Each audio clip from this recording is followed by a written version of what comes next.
Assalamualaikum warahmatullahi wabarakatuh. Selamat pagi, salam sejahtera untuk kita semua.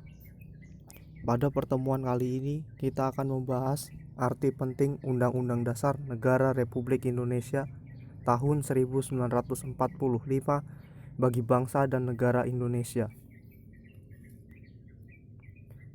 Undang-Undang Dasar 1945 merupakan hukum dasar tertulis dan sumber tertib hukum yang tertinggi dalam negara Indonesia yang memuat tentang hak asasi manusia, hak dan kewajiban warga negara, pelaksanaan dan penegakan kedaulatan negara serta pembagian kekuasaan negara, wilayah negara dan pembagian daerah, kewarganegaraan dan kependudukan, serta keuangan negara.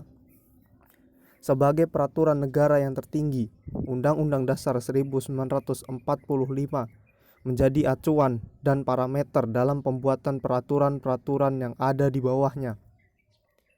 Oleh sebab itu, peraturan perundang-undangan yang ada tidak boleh bertentangan dengan Undang-Undang Dasar 1945.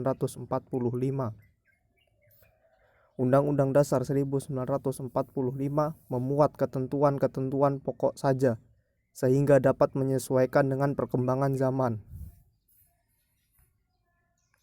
Undang-Undang Dasar 1945 berdasarkan tata urutan perundang-undangan Republik Indonesia merupakan peraturan negara yang paling tinggi kedudukannya dibanding dengan peraturan lainnya. Proses pembuatan Undang-Undang Dasar 1945 tidak terlepas dari sejarah bangsa Indonesia. Pada masa itu, rancangan Undang-Undang Dasar diajukan dan dibahas dalam sidang BPUPKI. Setelah Indonesia merdeka, rancangan tersebut dibahas kembali dalam sidang PPKI dan akhirnya ditetapkan sebagai Undang-Undang Dasar 1945 pada tanggal 18 Agustus 1945. Sejak itulah Undang-Undang Dasar 1945 mewarnai kehidupan ketatanegaraan bangsa Indonesia dengan segala pasang surutnya sampai sekarang. Undang-Undang Dasar 1945 bukanlah suatu peraturan yang tidak dapat diubah, tetapi berdasarkan pasal 37 Undang-Undang Dasar 1945 sangat dimungkinkan untuk mengalami perubahan. Oleh sebab itu, sejak tahun 1999 sampai 2002, Undang-Undang Dasar 1945 telah mengalami amandemen sampai 4 tahap. Prosedur untuk mengadakan perubahan Undang-Undang Dasar sesuai dengan pasal 37 Undang-Undang Dasar 1945 adalah sebagai berikut. Usul perubahan pasal Undang-Undang Dasar dapat diagendakan dalam sidang MPR apabila diajukan oleh sekurang-kurangnya sepertiga dari jumlah anggota MPR. Setiap usul perubahan pasal-pasal Undang-Undang Dasar diajukan secara tertulis dan ditunjukkan dengan jelas bagian yang diusulkan untuk diubah serta alasannya. Untuk mengubah pasal-pasal Undang-Undang Dasar, sidang MPR dihadiri oleh sekurang-kurangnya 2/3 dari jumlah anggota MPR. Putusan untuk mengubah pasal-pasal Undang-Undang Dasar dilakukan dengan persetujuan sekurang-kurangnya 50% ditambah 1 anggota dari seluruh anggota MPR. Undang-Undang Dasar 1945 terdiri dari 3 bagian, yaitu pembukaan terdiri dari 4 alinea, batang tubuh terdiri dari 16 bab, 37 pasal, 4 aturan peralihan, dan 2 aturan tambahan. Serta yang terakhir adalah penjelasan.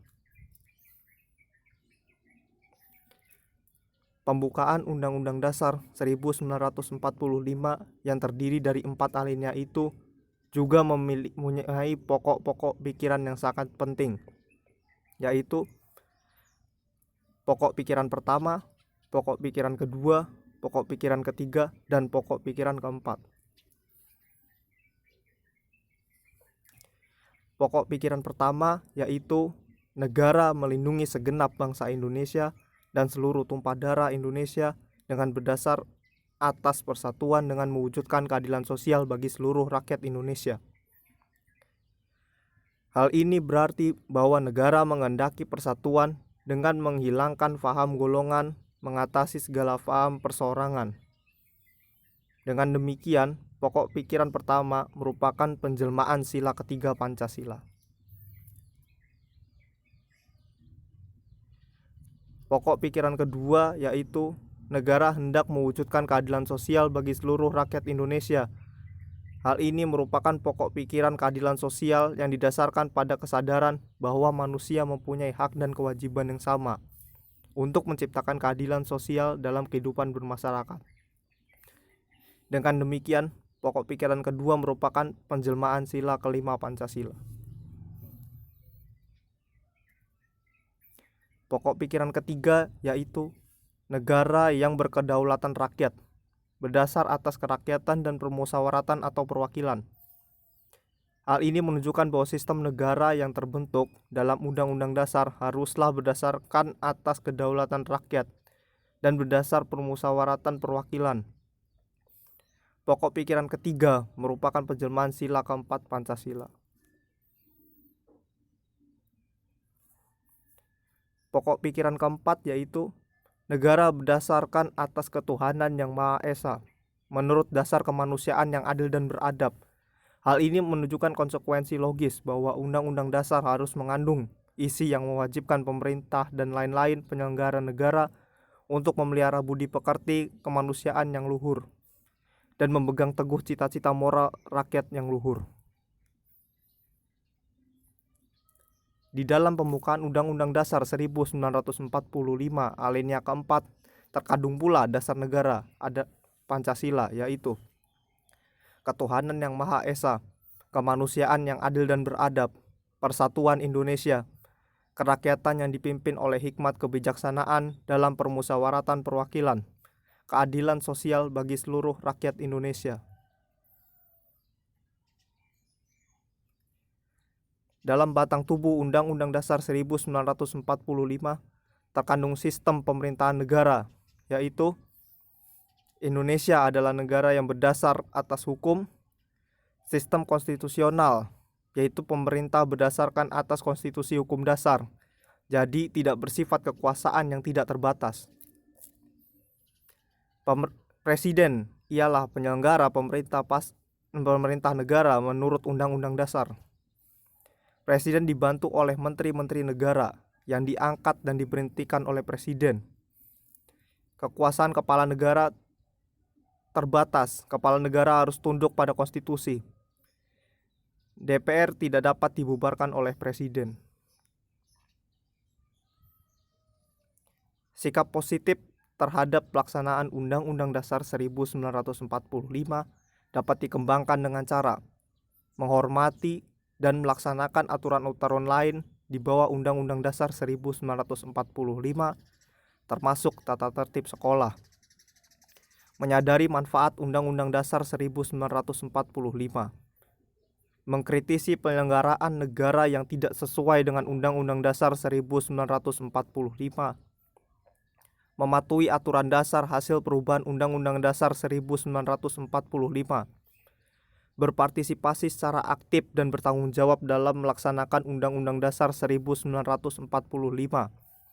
Menghargai upaya yang dilakukan oleh para mahasiswa dan para politisi yang dengan gigih memperjuangkan reformasi tatanan kehidupan bernegara yang sesuai dengan Undang-Undang Dasar 1945.